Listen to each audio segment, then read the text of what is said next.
ఓం శుక్లాంబరధరం విష్ణుం శశివర్ణం చతుర్భుజం ప్రసన్నవదనం ధ్యాయే సర్వవిఘ్నోపశాంతయే. హరి ఓం శ్రీకృష్ణ పరబ్రహ్మణే నమః. మనము ఈరోజు పూజా మందిరమును గురించి క్లుప్తముగా విచారిద్దాం. పూజా మందిరము ఎక్కడ ఉండాలి అనే ప్రశ్న వచ్చినప్పుడు పూజా మందిరము మన ఇంటిలో ఎక్కడనైనా ఉంచుకొని పూజలు ప్రారంభించవచ్చును. కాకపోతే మనకు సూర్యుడు తూర్పున ఉదయిస్తూ ఉన్నాడు గనుక మన పెద్దలు నిర్ణయించినది తూర్పు వైపున ఈశాన్యములో పూజా మందిరము చేసుకొని పూజలు చేసుకోమని పెద్దల నుండి అనాది కాలము నుండి ఇప్పటి వరకు ఈశాన్యములో పూజలు చేసుకొనవలెనని చెప్తూ ఉన్నారు. కానీ ఇప్పుడు నాగరికత వచ్చినప్పుడు అప్పుడు విషయములో తూర్పు సింహద్వారము మధ్య భాగంలో ఉంది కనుక అప్పుడు తూర్పు ఈశాన్యములో పూజా మందిరములు నిర్మించుకొని చేస్తూ ఉండేవారు. కాల మార్పు కొద్దీ ఈశాన్యములో బరువు ఉండకూడదని ఇప్పుడు మనకు ఇంటిలో బెడ్రూములు కావాలి, వంటగదులు కావాలి, డైనింగ్ హాలు కావాలి, ఇవన్నీ కావాలి అనుకున్నప్పుడు తూర్పు సింహద్వారము ఈశాన్యములో వస్తుంది కనుక ఈశాన్యములో దేవుని మందిరము పెట్టనీకి అవకాశం లేదు. ఒకవేళ పెట్టకూడదు కూడా ఆ యొక్క కాలములో ఏదో ఒక విధముగా చెప్పుకుంటూ వచ్చారు. కానీ ఈశాన్యములో పూజా మందిరము పెడితే ఆ పూజా మందిరములో ఏమి చేస్తూ ఉన్నారు? పెద్ద అరువు లాంటిది కట్టి ఈశాన్యములో బరువులు ఉండకూడదు అని చెప్తూ ఉంటే ఈశాన్యములో పెద్ద అరుగులు కట్టి ఆ ఎరువుల మీద విగ్రహాలను పెట్టి పూజలు జరుపుతూ ఉన్నారు కనుక అవి తీసివేయడమైనది.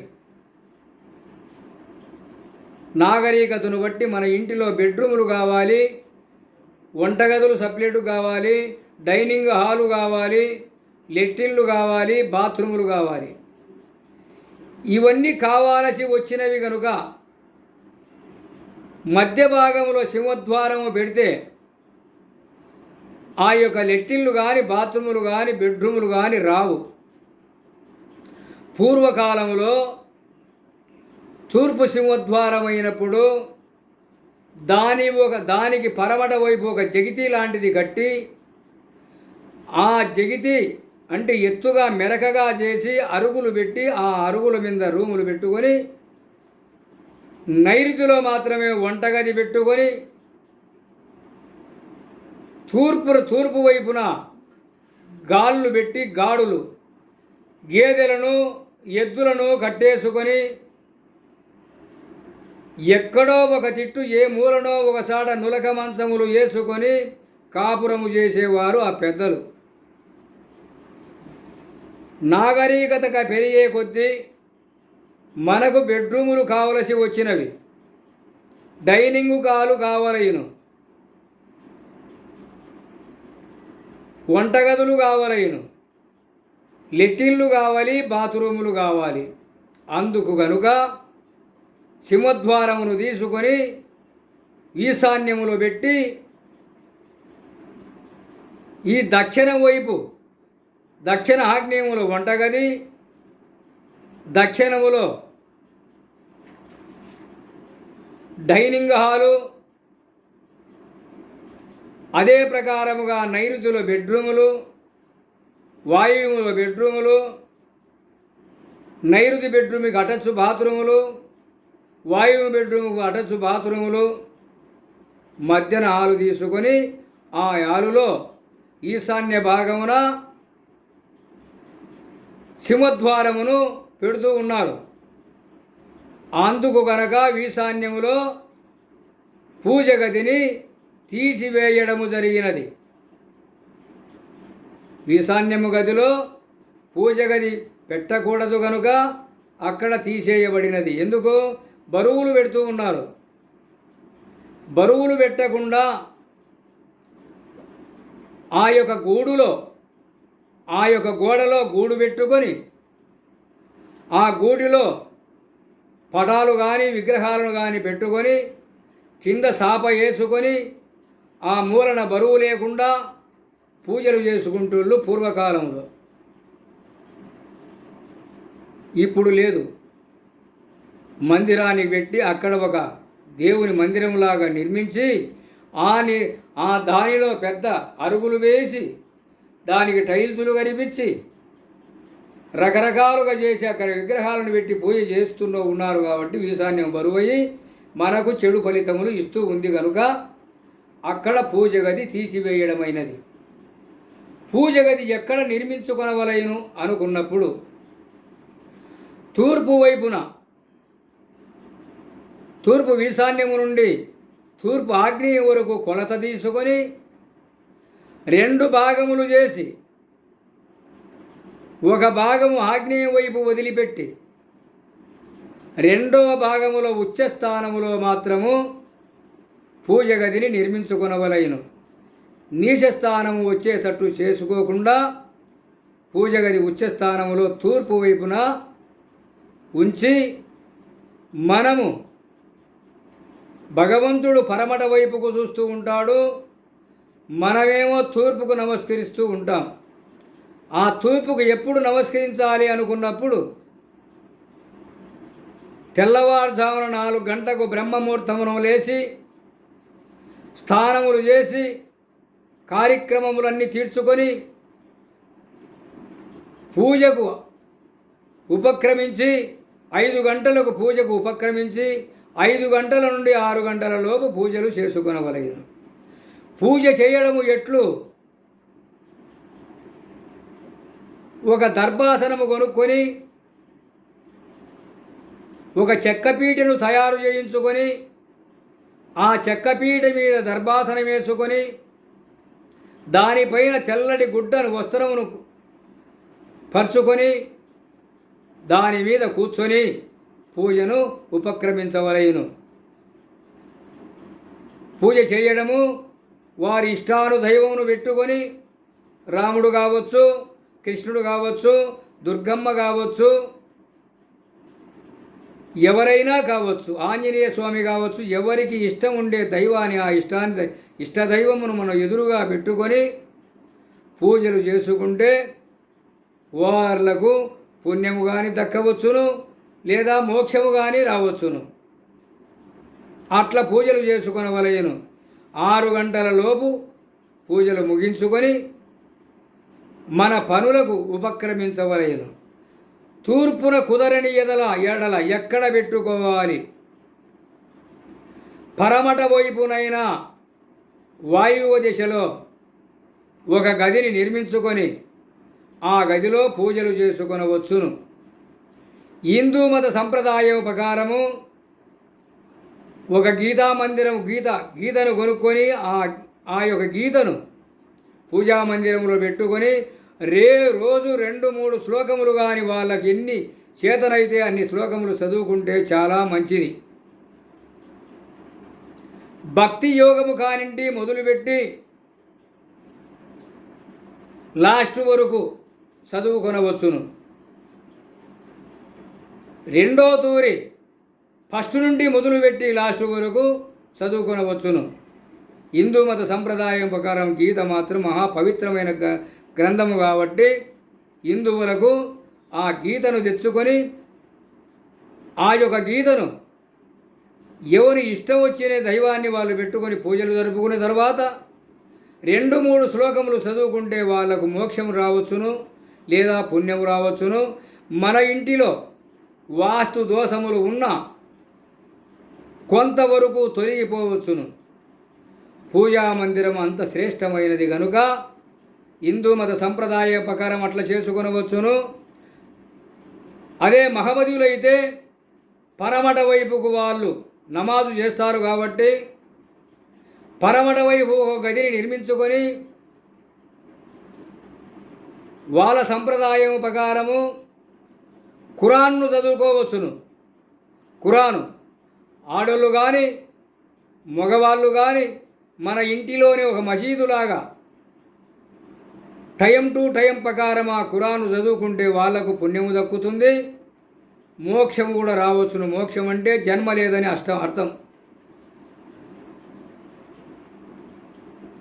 వాళ్లకు ఉన్న కొన్ని బాధ సాధకములు కూడా ఆ ఖురాను చదువుకోవడం వలన తొలగిపోవచ్చును. ఆ భగవంతుడే మనకు దిక్కు అనుకున్నప్పుడు మన ఇంటిలో వాస్తు దోషములు ఉన్న పరిహారము కాగలవు.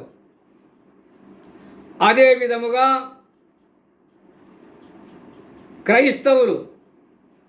క్రైస్తవులు నమ్మిన గ్రంథము ఏది? బైబిల్ గ్రంథము. ఈ బైబిల్ గ్రంథమును కూడా వాళ్ళు ఒక గదిని ఏర్పరచుకొని ఆ గదిలో బైబిల్ను పెట్టుకొని ఆ యొక్క బైబిల్కు ఒక చెక్కపీటను తెచ్చుకొని ఆ చెక్కపీట మీద భద్రముగా ఉంచి వాళ్ళు ఏ టైం అయితే చేస్తూ ఉన్నారో ఆ టయాన్ని నిర్ణయించుకొని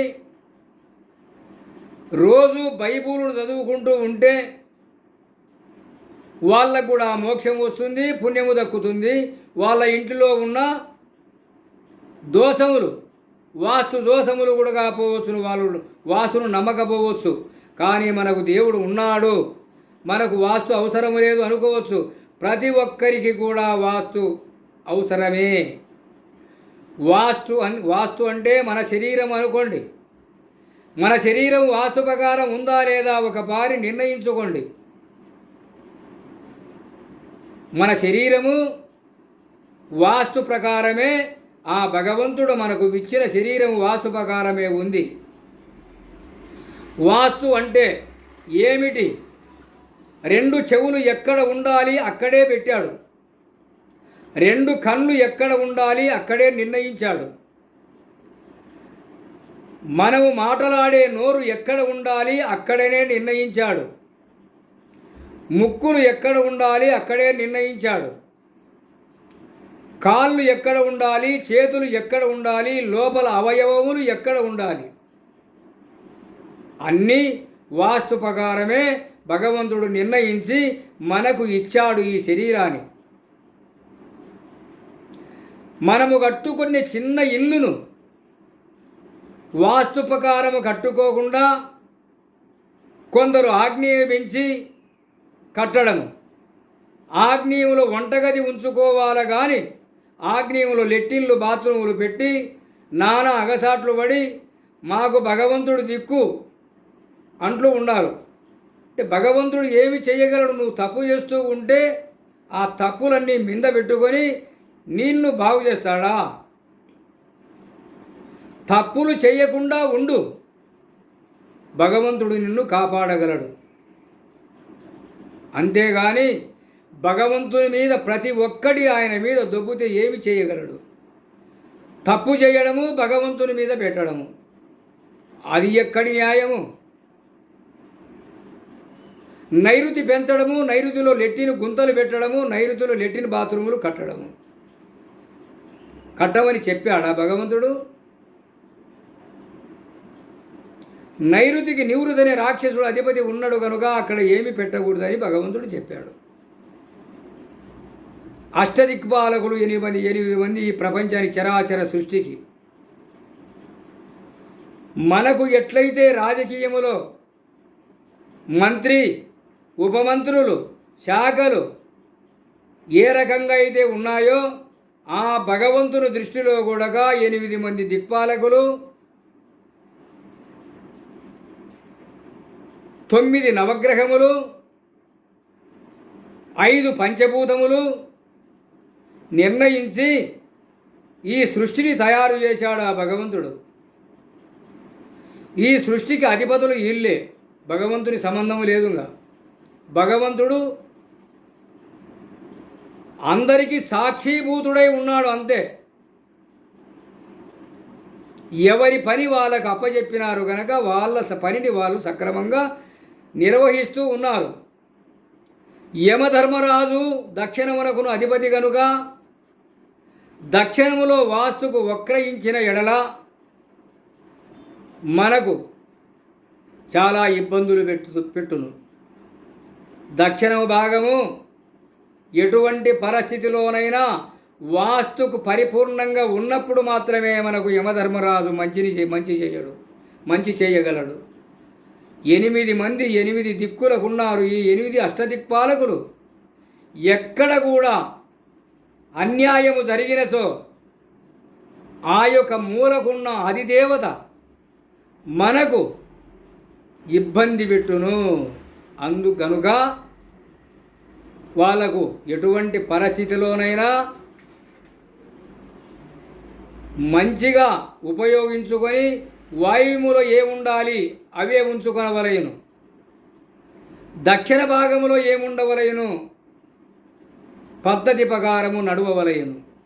పరమట ఏమి ఉండవలను ఏమి ఉండకూడదు. ఉండవలసినవి ఉంచుకోవడము, ఉండరానివి అక్కడ ఉంచరాదు. అట్లనే 4 దిక్కులు 4 మూలలు. ఈ 4 దిక్కులకు 4 మూలలకు అష్టదిక్పాలకులు పరిపాలిస్తూ ఉన్నారు కనుక వాళ్లకు న్యాయపరంగా మనము ఇల్లు కట్టుకొని పూజామందిరము ఎక్కడ ఉండాలి, బైబుల్ పెట్టుకోవడానికి మనకు గది ఎక్కడ ఉండాలి, ఇల్లు కట్టుకుంటూ ఉన్నారు. బైబుల్ పెట్టుకోవడానికి ఒక మందిరాన్ని ఏర్పరచుకోలేకున్నారు. ఏ గూటిలోనో ఏ మూలలోనో పడేసి అవసరం ఉన్నప్పుడు ఆ బైబుల్ను సంకన పెట్టుకొని స్థానములు సంధ్యలు లేకుండా చర్చికి పోతూ ఉన్నారు. అవసరమా?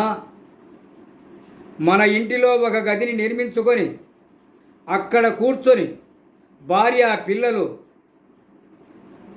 భర్త అందరూ కూర్చొని అక్కడ మంచికి ఒక బైబుల్ తీసుకొని చదువుకొని పుణ్యాన్ని కొనవచ్చును కదా. మనకు అంత ఇల్లు కట్టుకున్నప్పుడు ఒక బైబుల్ పెట్టుకోవడానికి ఒక మందిరము ఏర్పరచుకోలేక ఉన్నారు క్రైస్తవులు. అదే మహమ్మదీయులు కూడా ఇల్లంతా మనకే కావాలి, భగవంతునికి మాత్రం ఒక గది కూడా ఇవ్వరు. ఖురాను పెట్టుకోవడానికి ఒక గదిని వచ్చినప్పుడు చేసుకోవచ్చును కదా, చెయ్యరు. ఏ గూటిలోనో ఏ మూలలోనో పడవేసి తెల్లవారుజామున లేచి పరుగు మసీదులకు అందరూ స్నానము చేసి భార్య పిల్లలు భర్తలు అందరూ కలిసి ఒక మందిరాన్ని ఏర్పరచుకొని అక్కడ ఖురాను చదువుకోవచ్చు కదా. అట్లా చేయరు. ఎందుకని అంటే భర్తకు మాత్రమే పుణ్యం రావాలి, భార్యకు అవసరం లేదా?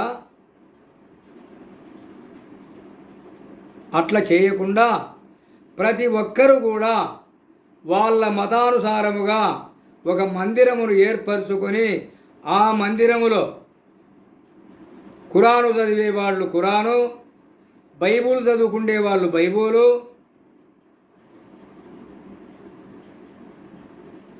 గీతను చదువుకునే వాళ్ళు గీతను చదువుకొని వాళ్ళ ఒక జన్మలను తరింపజేసుకొనవచ్చును. పూజా మందిరము అంటే ఆ విధముగా చేసుకొనవలయును. ఈశాన్యములో ఎట్టి పరిస్థితులను అయినా పూజా మందిరము పనికిరాదు.